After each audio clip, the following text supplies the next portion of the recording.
Hi, hunters. Thank you for tuning into the Flush 'em and Dust 'em podcast brought to you by Nick and Tyler, the boys from Ring Next Retrievers. In this podcast, we will talk about guns, dogs, gear, and our successes and failures in the field through our combined 40 years of experience. We speak with hunters just like you from across the nation about their days in the field and the many memories they built with their friends and family. We are excited to have you listen. Now let's get to Flushing and Dusting.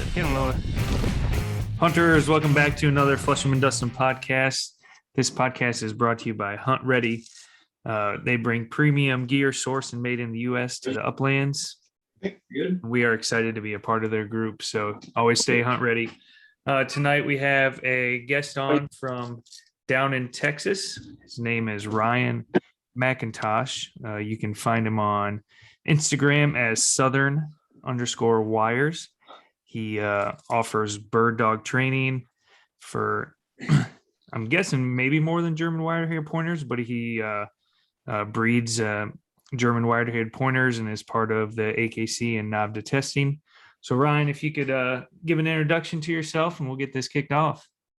Cool. Well, my name's Ryan, like you said. I don't know if it's a coincidence or not, but I had a Facebook memory come up today. My wife from 8 years, or my wife now, but 8 years ago, she posted.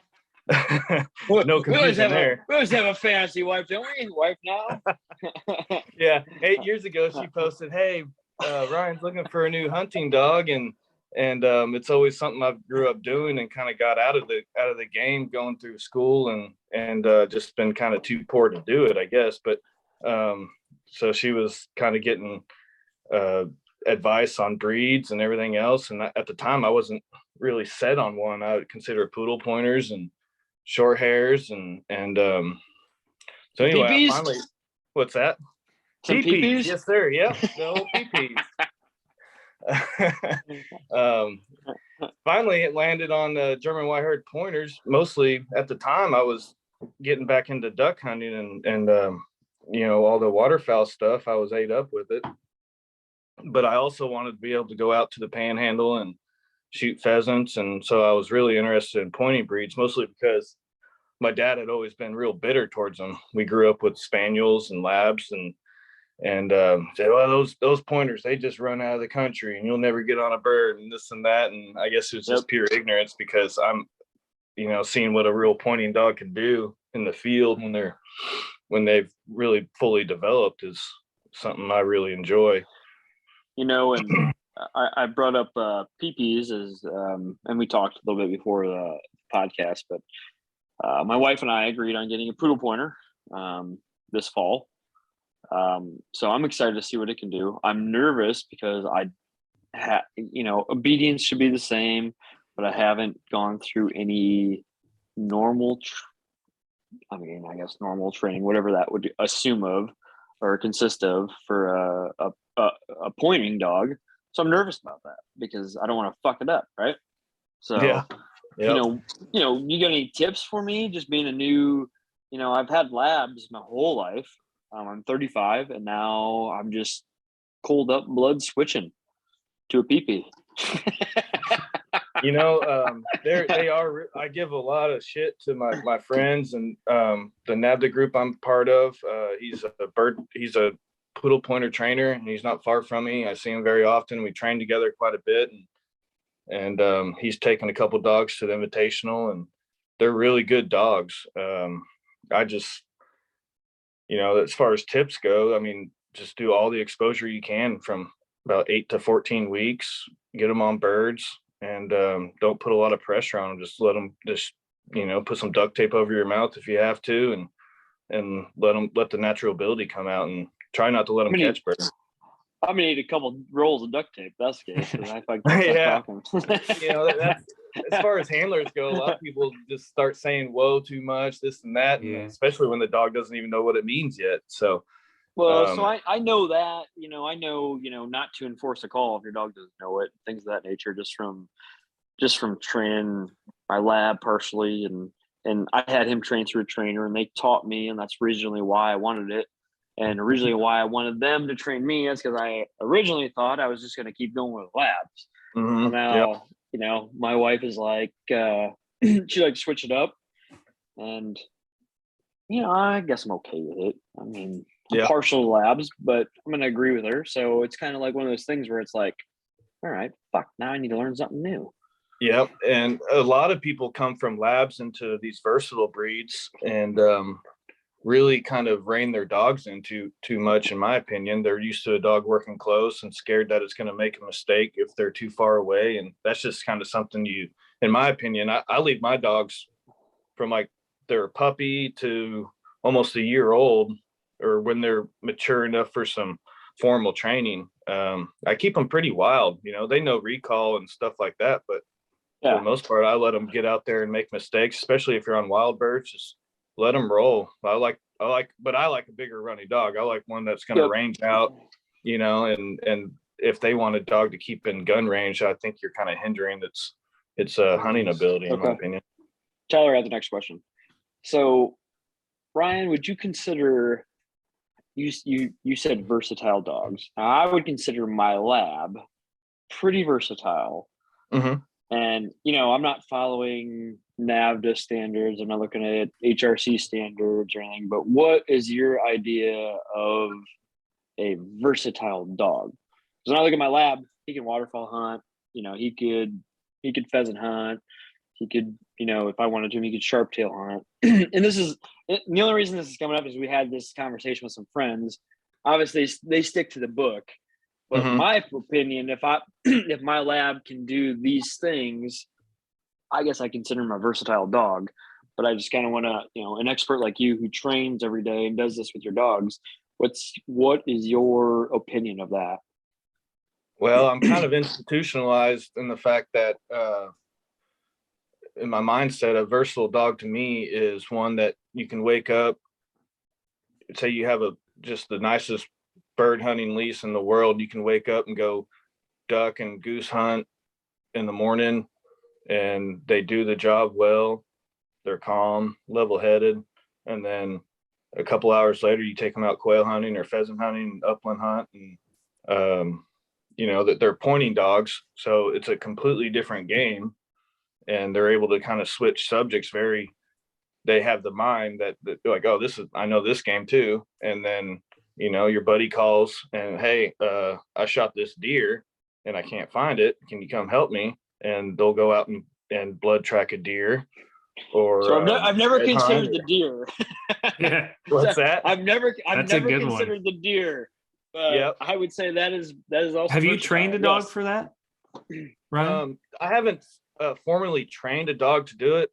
Two of mine have done a couple successful blood tracks, and that's just pure natural ability. That's awesome. I try to find. So I live pretty close to some public land where a lot of deer hunters, you can only bow hunt. So there's a lot of wounded deers, and I kind of put my name on a forum, and I get calls here and there. But it's one of those things that's extremely inconvenient. It'll be like 9:30 at night, and they've been walking all over the track. They're like, hey, can you come help me? And I'm like, man, I'm like a 6-pack in. That's not happening. So, I'm sorry. But funny. Yeah, it's a different deal. The Germans that created these breeds, they hunt a lot different over there, and the German testing system is a lot different than like just NAVDA. They want a dog to chase a pig and very fur driven, and that's okay to me. But when I'm out bird hunting, I don't want them running deer, because then they go chasing a deer that we're not hunting or can't hunt, and then up come a million pheasants, and you're like so you can kind of trash break them, kind of know what they're supposed to do in certain circumstances. So I guess I didn't know that about Germans and why they were, in terms of chasing wild boar or whatever the case they were doing. I guess I didn't know that about them. They want them to dispatch coons, and unfortunately mine have gotten into some, and I just kind of let them do their deal. And sometimes that just natural chase. What's that? Yeah, sometimes that natural predator just kicks in. There's nothing you can do about it. I have outside cats, and all my dogs are fine with those. Yeah. What's funny is I live in a pretty rural area. Oh, just barn cats. Keep away the mice. We didn't check your resume before we pulled you in the podcast. Just to keep the mice away. You know, I live on a pretty small ranch, but we're in a rural area, and if an outside cat comes around, a big tomcat, and they just get out, they chase them off, and they'll tree them or whatever. So yeah, you know, I've got a buddy that squirrel hunts with his poodle pointers, and they kind of track them up a tree, and yeah, they can kind of do it all if you give them the exposure. So That's I know awesome. you're a big trainer, and not to like get off of what your dogs do or anything like that, but to me, I guess this is important to me. For me, being a first time, it's going to be this fall, obviously, but getting a 7-week-old pup, 8-week-old pup, what's the first two things I should do with this dog? I think a lot of people want to hear that. Like, hey, I got this dog. I think You the know, majority what of would you folks do? that- What would you do? So the majority of folks that get dogs now, I have a lot of dogs now, but my first couple dogs, first thing I do is crate train them. You Okay. know, I think that keeps pups in a safer environment. They don't start eating socks and things like that. Keeps them out of a lot of trouble. I feed them in the crate and make it a good environment for them. They want to go in the crate. I can still bring in my first dog, and she'll bring her in, and she hears that door open, she goes running into her crate ready to get fed. So, and she doesn't necessarily live in the house all the time now, but between that and just take them for walks, give them exposure, give them the opportunity to get in water if you got little puddles after a rain or something like that, and just let them run around, be free, smell stuff, chase Tweety birds, whatever they want to do. Just let them build that drive. When they get a little older, you put them on like pigeons or feathers, like Yeah, obviously so weeks that's what I was down the about to road. say You is- have wings, I guess, of pheasants, I don't do much quail, with chucker. I like to do bird intros when they get their legs under them a little bit and they kind of chase. I'll do bird intros with a quail just because they're smaller, a little less intimidating. And then when they're pretty confident with that, and I'll start putting them on pigeons that they can also chase. And pigeons are great in the fact that they'll never catch them, so And they what's fly what's away. a bird intro look like in terms of like a quail? Do you let them just point on them, or you hold them on whoa? Are you No, I just I dizzy up a quail and I put them out there and kind of just walk them crosswind into it and see what happens. I don't say a word. I just let the pup do what comes naturally. Sometimes they'll point them right away. Some chase a few and then they'll point after bumping a couple birds. If the pup's a little timid about them, I'll give them typically like I'll give them a dead quail before I ever do this. And my litter, so I have 12 puppies on the ground now. Come about 6 or 7 weeks, I'll put a dead quail around and let them and most of them will pick it up and run off with it and just be confident about it, so it's not the first dead bird they've ever seen. So when they do come across a live one, they're a little less intimidated by it. So you have no problem with any of your pointing breeds being exposed to a dead bird, picking it up, retrieving it a little bit, playing with it? Yeah, just make it fun. Short sessions, 10, 15 minutes, whatever. I mean, these are the things I would do with my retriever, right? And I just want to, I'm nervous about getting a new type of dog. And I have I've read about it, things of that nature, but still I'm just nervous. New things change is different. He was probably nervous the first time he had to use his PP too. You're expanding your horizons, and I'm happy for you. I'm proud for you. You're going to really have a new appreciation for what I call a versatile breed. And, I'm assuming it being a poodle pointer, it's probably pretty well bred. The guy really well. The gentleman I'm getting him from has had a long line of good breeds. And so I trust him. And then I got to hunt over one of his pups that one of my buddies owned. And then my wife actually saw his pup and was like, "Oh shit, this dog is awesome. Like, can't we get this?" And me being like, "Well, I don't know. No, yes. She was pretty sold on it. And seeing him hunt, no doubt he was a great hunter. No Mhm. doubt he was a great hunter. And so, I mean, I don't have anything negative to say about him or any other pointing dog. Just, it's new to me, right? I've Yeah. had 3 labs now, and I know how to train them. I know what I want to do, but like getting a new animal, and I don't want to fuck it up, right? So Yeah. that's where my question. That's where my It's questions come all on from. what you want. So I like bigger running dogs. So I don't like to rein them in. I let them range out and do what they're going to do as long as they're kind of going with me in the field. I don't want them self-hunting, what I call self-hunting, and Yeah. going off. And I don't want to follow the dog. I want them to go with me. So I'll get enough obedience on them to where I can handle them, and they learn what I want. I want them to stay to the front and Yeah, so I think go with me. if you, Ryan, if you listen to, or we, Tyler and I have a couple of podcasts where we talk about me dogs and we dogs, you know, and my lab is definitely a we dog where he wants to please me and everybody around him, you know, bring, you know, or we have the me dogs where it's all about me. I don't give a shit what you're saying. They're not, you know, maybe not trained well enough, or maybe they are trained, it doesn't matter, but they don't give a shit. They're going to do what they want to do. I want to have a wee dog out there, you know, like my dog is now and Tyler's dogs are now. They want to please us and they want to make sure that, you know, we're getting the birds and they're bringing them back to us and those things. And obviously, it sounds like we're on the same page, actually. Yeah. Yeah. So, and a lot of people don't have a good handle on their dog.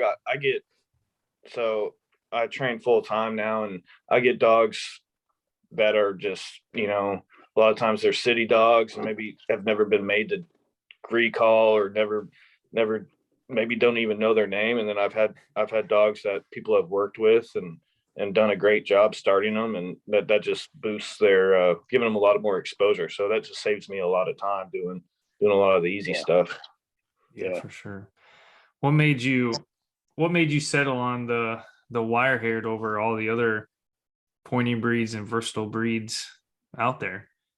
Oh, man, it's just a lot of social media was involved, and I was just, so I think so primarily at the time I was mostly a waterfowl hunter that would go out. I wanted to go out and, you know, I wanted to shoot birds over a point, and I just thought that was like the sexiest thing you could do.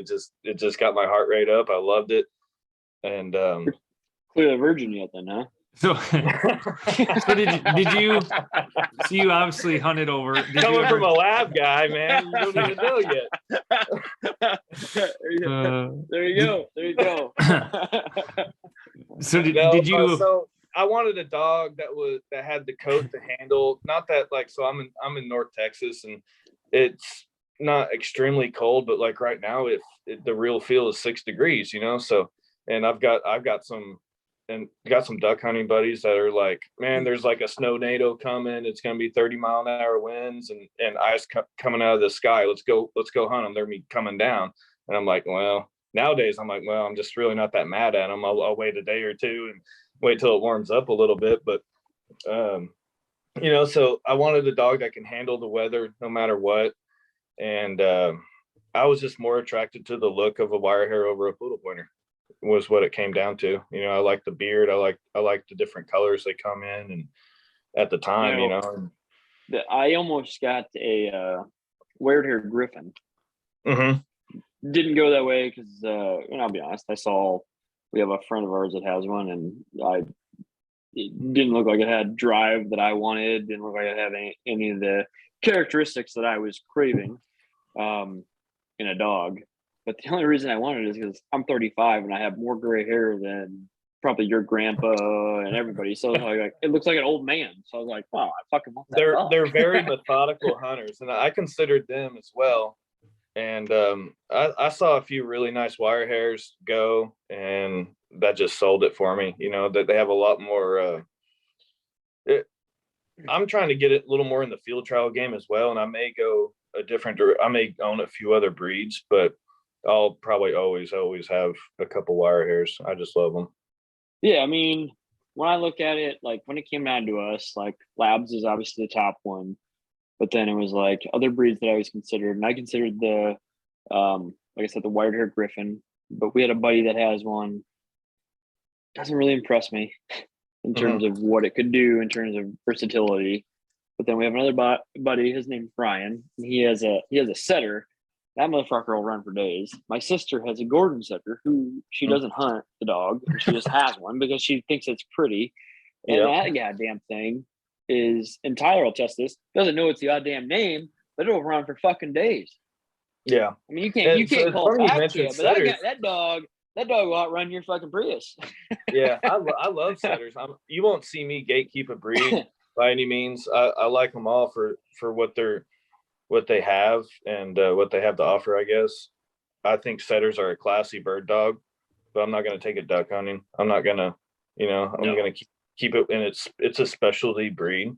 Yeah. And so I try to get a lot of what I'm trying to do with my lines with wire hairs. I like kind of a hotter dog. I like them to run in the field. I want them to have a high tail. I like looking at a pretty dog. And if you're going to follow it around for days and days and hunting, and I want to like it, I want to like to see, see what I'm watching. So the Griffon is like, they're like a Bronco to me. I fall asleep watching them. I like, the little bit of style to them and enthusiasm.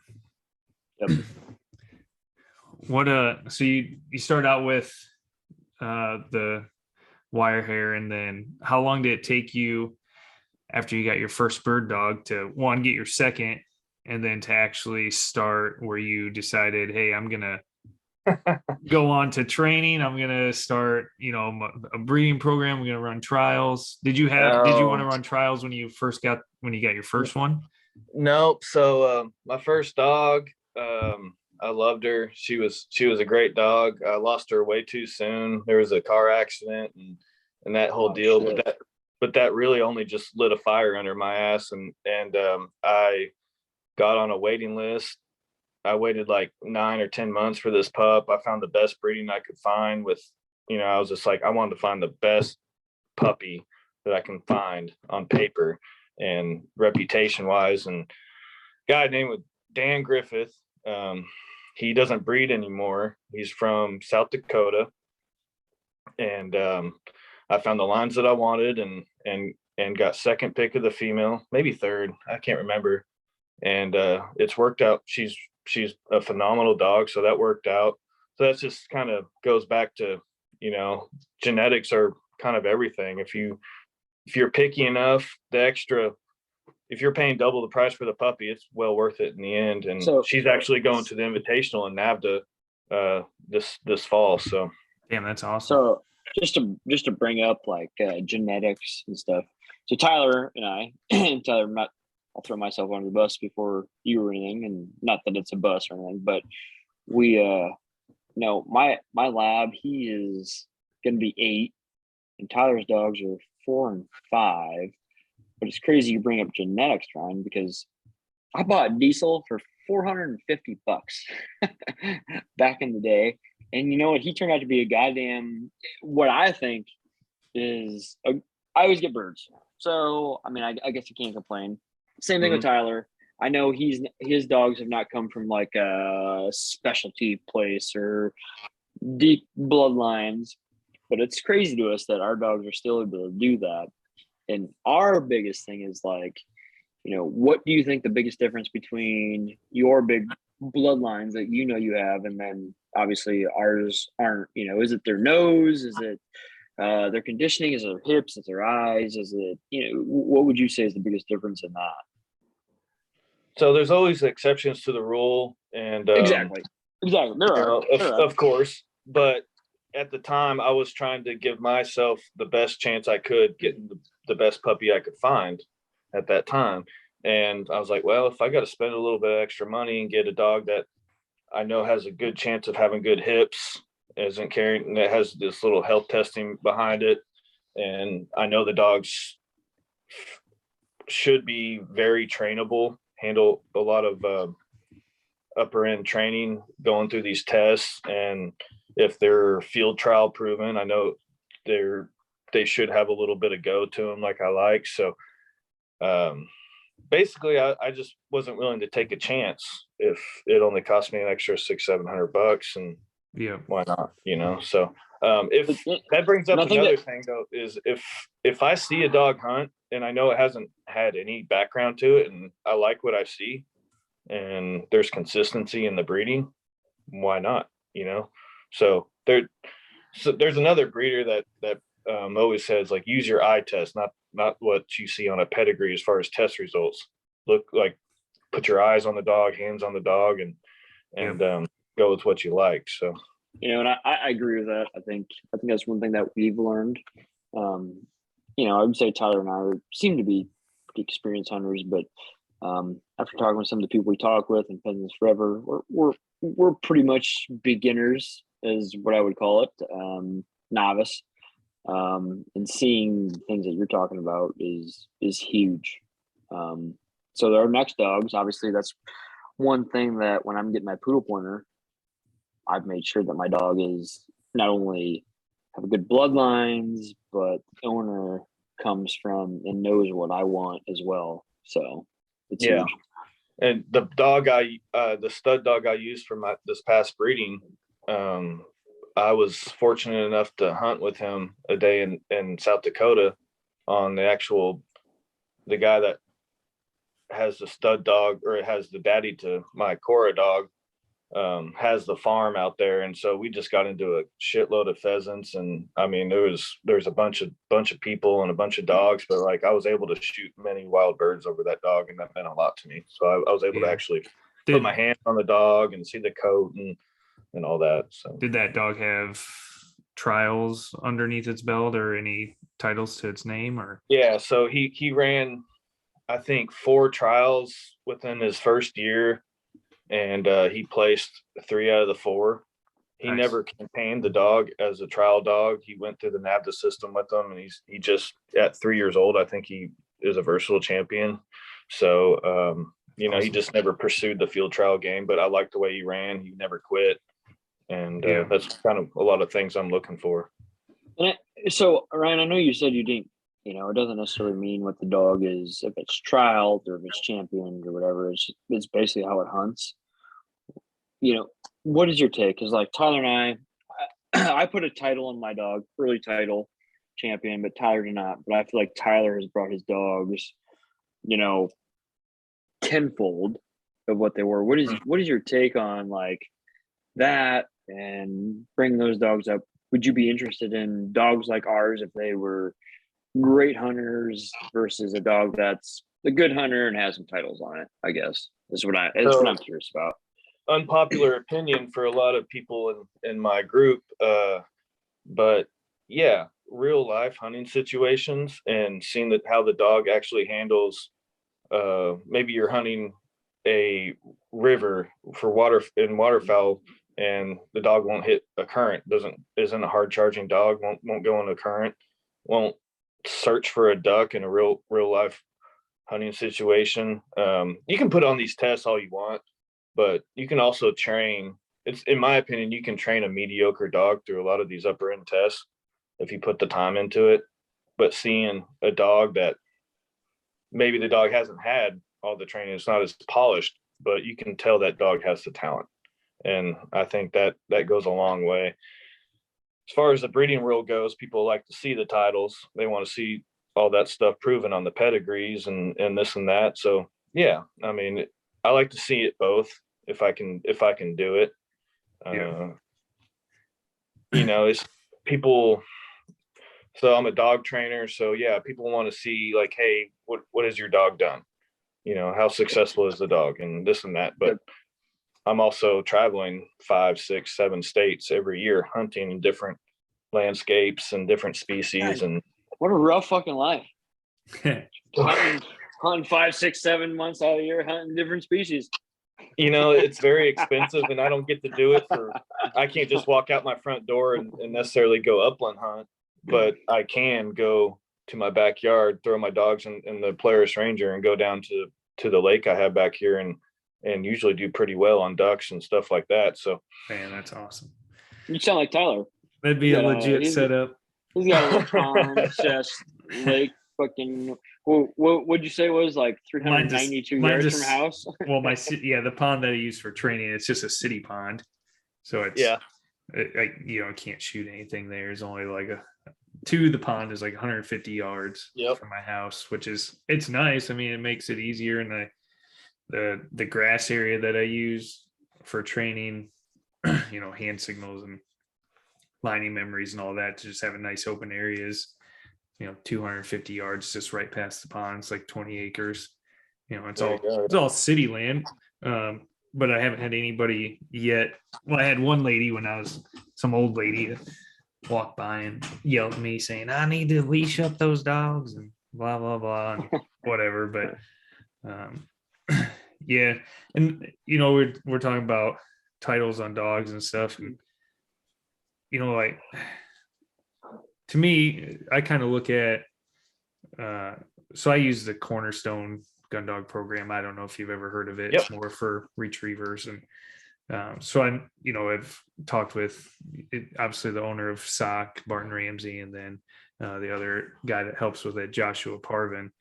And I mean, those guys, these dogs that they have are just phenomenal in the field, but they've never ran a trial. You've never seen them run any titles on those dogs. Now they may come from some of their stud dogs. They come straight from the UK, and they have a championship title on them. But then personally, as trainers and people that have built a very successful program that I've had great success with, they're not running their dogs in trials, but they are still successful trainers. So I do think it's important that, like you were saying, that when someone's coming to a newer trainer or like a trainer getting started, people are like, show me your success, right? Like, right. how are you going to show me that? And I think it could be in two ways. I think the easier way to show success is to show the titles. I think the harder way is to show how well they can actually hunt. Yep. Just because, like you said, in field trials, you can take a mediocre dog and get them past it because it's more of a controlled type environment. You don't have. There's some good trainers out there that can get some, maybe not so great dogs through all that stuff. So yeah, and like you said, when you get them to an actual hunting scenario, things change super quick. Yep. And you don't. If you're doing a river hunt, you got the current of taking the duck downstream, or the goose, or you got, winged birds that are floating 200-300 yards out, and it's just different. But I think do you feel, Ryan, like sorry Tyler, do you feel like what Tyler's talking about in terms of I guess championing or titling a dog is beneficial as it is to just getting a dog on birds, in your experience of being a trainer? Does that make sense? The question asked, does that make sense to you? Sort of. I think you're asking. So let me break it down. So does it make sense to have a dog and you're trying to make this dog the best it can be, but you're also trialing it, but you also want it to be a great hunter?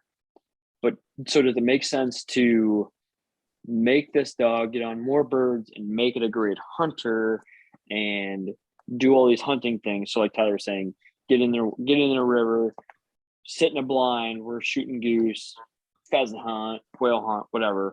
Or does it make sense to trial this dog and have it, do the trial campaigns where everything's so controlled, and then bring it back and then let it hunt? Like, I guess I'm just trying to figure out, because I trialed my lab. He has a hunting title on him, and I'll be honest, he can do the hand signals, so I can send him on a blind retrieve. I can blow a whistle. I can stop him. I can send him right. I can send him left. I've used that maybe 1 to 2 times in the 8 years I've had him, versus like what Tyler's talking about. Like, hey, my dog's getting on fucking birds, and I'll test this, Tyler. His dog's getting on birds. His dogs are getting on fucking birds. And they're getting those birds. Yep. Versus, oh, hey, well, you know what? God, slow up. Go right. Nope. Go right. left. Go back. And I'm not a professional trainer. I'm asking, like, what do you think? I guess what's your professional opinion on some of that stuff?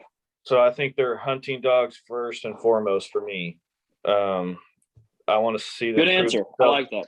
I like that. They got to prove themselves to me the first year and a half for me to put that effort into them to do all that polished work with them. So I want to polish. I don't want to polish a turd. Yeah. I want to polish, something diamond. that's worth my time. Yeah. So I think I've tried doing that too many times.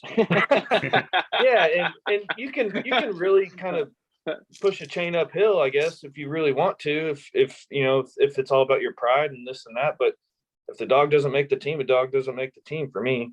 And that's as far as if you have a breeding program, if you're a trainer, you're really not doing yourself any justice by really pushing something that's not worth your time. There's a lot of good dogs being bred out there, and you're money ahead, just in time ahead, finding something better. Yeah, I agree. Like, and there's my dogs, like I said, they aren't from a huge bloodline. They aren't from that. And there's a lot of things that I wish was better about them, but for me right now, Tyler's done a great job. Right. Tyler's done a great job with dogs. They give me For birds, being they a retrieve, they do what they trainer. need to.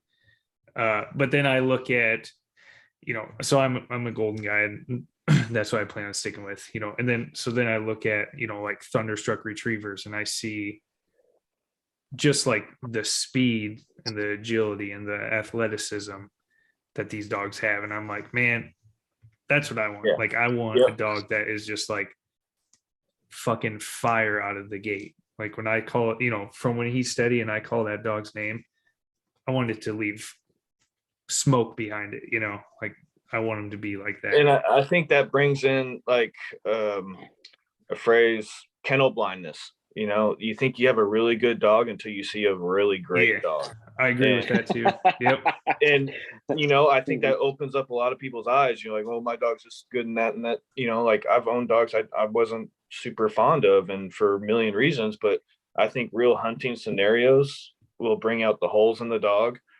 I've seen dogs that go through the testing system very well, but when it comes down to wild birds or different terrains or this and that, and like you just see holes in it. Maybe they're not very heat tolerant. Maybe they just can't figure out wild birds. As far as pointing dogs go, you'll realize this with your poodle pointer. You'll put them on pen raised birds. They'll point them every time. You put them on wild birds, and it's like they've never pointed before. And that just takes bird contacts and like figure out, oh, I'm getting too close. So I'll tell you, one thing that drew me into saying okay with my wife was, so we hunted with this poodle pointer, and when a retriever gets on a bird and the bird's kind of running, basically you can't keep up with that fucking dog, right? It doesn't matter how much. I feel like Diesel is one of the best controlled labs out there. I can control him as long as his collar's working, as long as everything is on, his whistle. I can keep him where I want him. But when the bird is running, he's kind of like here, and then he's like going out. This poodle pointer ended up controlling itself on its own. I asked the owner, I said, what the fuck was that? So this poodle pointer would actually like go, and it would like, you could tell all of a sudden hit scent, and then it would like maneuver itself super fucking slow. And I'm not saying this is how all dogs are. So I could get a dog and could be a lobster and suck shit. I don't know. But anyway, his dog, like, I mean, I get it. Like, but anyway, his dog would somehow maneuver super slow, like it was stalking these birds. And we were able to get close with the dog, so nothing got far out. And all of a sudden, boom, it would just lock up. And I was like, I'm like, well, that's fucking pretty sweet. Where Diesel, like, when he's on a bird, I'm confident he's on a bird, and I know he's on a bird. But when that bird's running, I'm also fucking running. Yeah. So you're talking about two different worlds. Flushing. Exactly. So, and I get that. So that's bird manners in each kind of different subjects. You got flushing dogs and you got pointing dogs. I would say what that poodle pointer did was excellent bird manners. It knew to move slow and cautiously. It was close, didn't want to get too close, but is that bird, if that bird runs off its nose and doesn't smell it as strong, oh, that bird's running, it knows to move forward and stop. And that's fantastic. That's, I mean, not every dog has that right away. As far as flushing dogs, when they're on a bird, those guys, especially the field trial flushing dogs, they want a hard flushing dog. So they want it to go in. So it's a complete opposite thing, you know? So it's a double take for me, because Diesel's and so Tyler's dogs learned a form of this, maybe not the full form, but Diesel, and people said in this kind of stuff, there's like, oh, the only bad dog is a pointing lab. My dog's a black lab, and he fucking points, and I never trained him to do that, and he never was trained to do that. He just fucking does it. So like he will just pull up and he will just point, and I'm like, oh shit. And you know what? 95% of the time, there's a damn bird there. And now all of a sudden, you know, I think Tyler can attest to it too. His dogs will point, and I'm not saying that's from Diesel 100%. But some of it they had to witness him pointing, and so now his dogs point too. So it's crazy. And then we hunted with a guy this last season who has a black lab, and now all of a sudden his dog's pointing. Yeah, his lab is, and so it's just crazy. It could be the dog learning bird manners too, just like what Ryan said. But yeah, it's different. The big reason I got into pointing dogs from the very beginning is I didn't want to. We hunted with spaniels and labs, or springers and labs, and I remember they're like, well, that dog's on a bird, it's trailing after it, you better go if you want to get a shot. And I was young then, I was like, man, this sucks, you know. So I just wanted a dog that I could turn loose, and if it had it, it had it. If it made a mistake, then whatever, the bird flew off. But I do hear that if you run a flushing dog, especially a young one with a pointer, before it really gets a lot of experience, it'll kind of be like, oh, is this what we're supposed to do? And like, so now I'm being cautious, and it slows down their flush, and eventually they're pointing. And that kind of sounds like what happened. Yeah, I mean, it does. And he wasn't. So I bought the dog for $450. I bought him just to, one, hunt because I was young, and then two, just to be a companion because I traveled for work, so I was going to take him with me. Well, then I ended up traveling so much that I was like, well, fuck, I can't even take you with me. So I wasn't going to put him in a vet and just let him sit there. So I was like, well, I'm just going to pay you to run these comps with these people. Right. So that's what I did. And then he became a hunting champion. And they're like, you don't know what you have here. And I'm like, wow. Well, there's a lot of people that desire a pointing lab. You know, they're closer working, and if they're, you know, so I understand why people like them. Absolutely. Yeah, it's just people definitely like to throw shit when you got a retriever that points. Yeah. Oh, and I will every time. It never fails. And dog. I always tell people, well, I got the fucking bird. That's all that matters. Yeah, and I mean, and I appreciate that too. So, you know, but like you said, if you're running trials and stuff with it, obviously you're gonna get docked, right? Like, yeah, it's not gonna happen. But it's definitely, you know, I would say there's sometimes that it's pretty nice when they do lock up on a bird sitting tight, because like, all right, now I got like 4 seconds before they go in and flush it, that I know for sure the bird's there. Ryan, if you haven't seen, you need to take a look at Lola. That's Tyler's gold. Sometimes she's an incredible dog. You can take a couple looks at her videos that Tyler's posted, and she'll lock up on a bird, and almost every time, I mean, we're talking 90% of the time, almost catch every bird that she's pointed on. She's got it in her mouth. Like, she points and then just like creeps the hell in as slow as she can, and then tries to grab it. It is amazing. It's one of the most amazing things I've ever seen in my life. Yeah, we gotta there's a viral video, so viral on social media, of her. She almost caught a hen this year. She was on it, and it was like underneath the snow, and she pounced on top of it, and it just like escaped her mouth, and it has like, I don't know, 2.6 million views right now. Oh yeah. People raving about it, which, I mean, it hasn't benefited us any. I haven't seen any money from it, but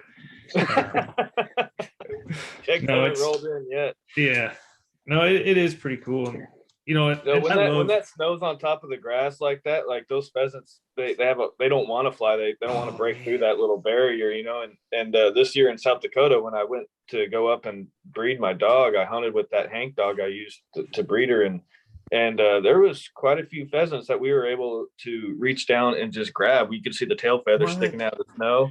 Yeah, so Seriously? you imagine like 6 or 7 dogs just locked up on point, backing and pointing, and you just reach down and just you're like, oh, it's right there, and it's a hen, so you just grab it and throw it, or a That's rooster. crazy. Never had that. You're like, experience yeah, before. you just grab a wild rooster and pick it up, and you're like, well, that's not very sporty. Yeah. You know?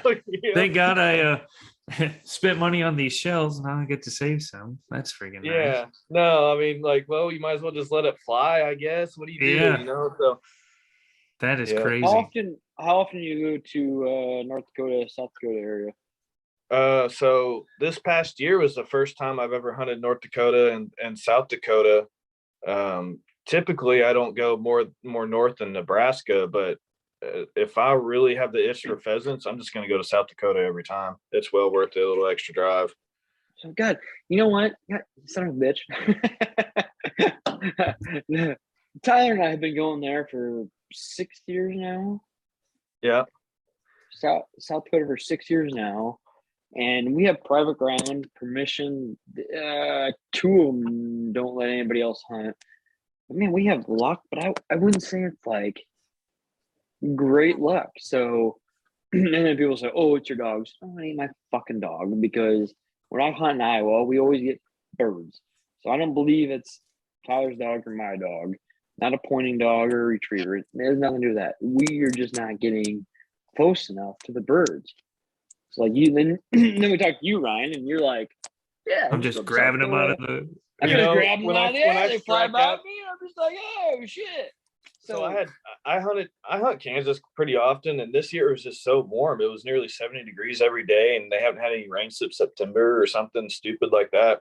So it was just dry and dusty. You can just see the dust coming off, and the dogs Yeah. just can't smell them. And I knew there was we were walking over birds left and right, because I'd nearly step on a hen, or and just Yeah. like, wow. So there's birds there, but the big advantage is going up further north is, get a little moisture on the ground, cooler temperatures, help the dogs sending conditions. And I think that makes a world of difference.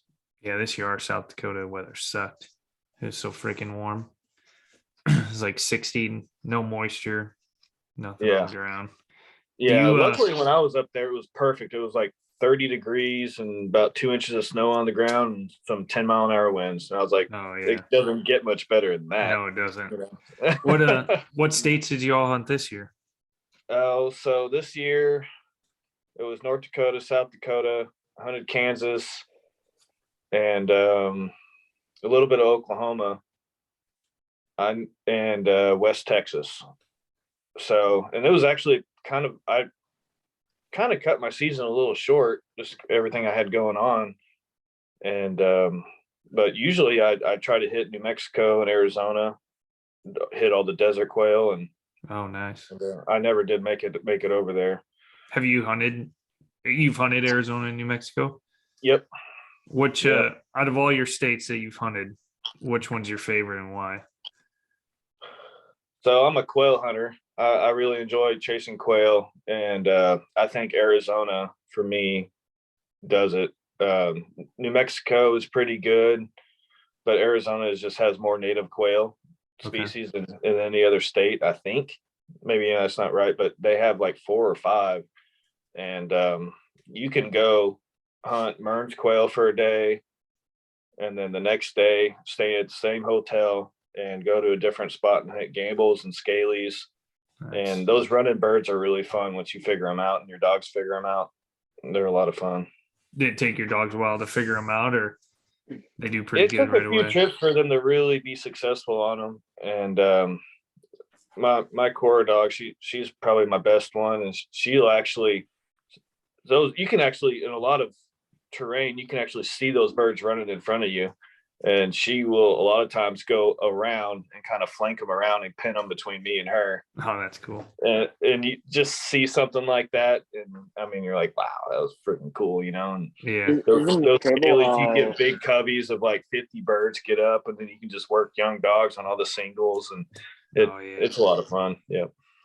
Isn't it incredible, like how smart some of these dogs can be?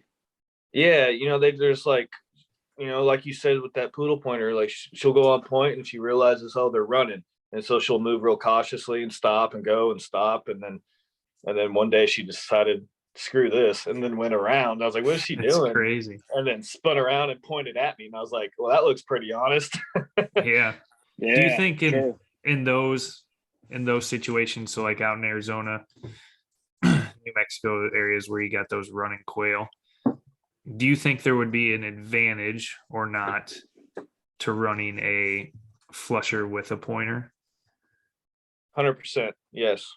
And a lot of it boils down to what kind of pointing dogs you have. Like some of my wire hairs, you shoot a bird and they hunt dead pretty well. Yeah. But like a lot of pointers and setters, they just want to go off and find a new one, So, buddy of mine in West Texas, he runs primarily English pointers, and he has a cocker he runs, and she just finds every dang bird that he shoots because, that's another specialty breed. They find a lot of birds, and they're big running dogs. They cover a lot of country. So that's really cool to see the dogs work together. And hopefully I've got a cocker coming this season as well. They're good for, doing pen raised guided hunts and stuff like that. Yeah. So you can have the dog pointing and have them go in and flush in front of the dog, so you don't have to walk in front of 6 shooters or whatever. Yeah, you're a bigger target than they are. Yeah. But I think one of the more challenging birds is the Mearns quail, and that the glory of those birds though is if you have a big running dog, those birds will hold for a dog. They'll go. I mean, I've heard stories of people. Is the Mearns quail just located in Texas? No. There's a small portion of them in New Mexico, and then in Arizona. Okay. They kind of look like a clown. They're a really cool bird. They're fast flying. They really, your shooting window is very short. They hook around the little live oaks that are out there.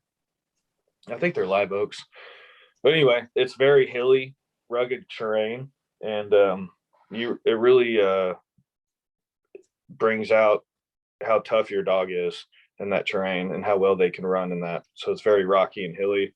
Yeah. And your GPS goes off doggone point and it's 2 hills over. You're like, oh hell.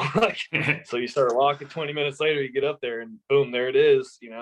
Those birds just hold so tight, and it's usually pretty warm. So a lot of dogs have a hard time smelling them. Yeah.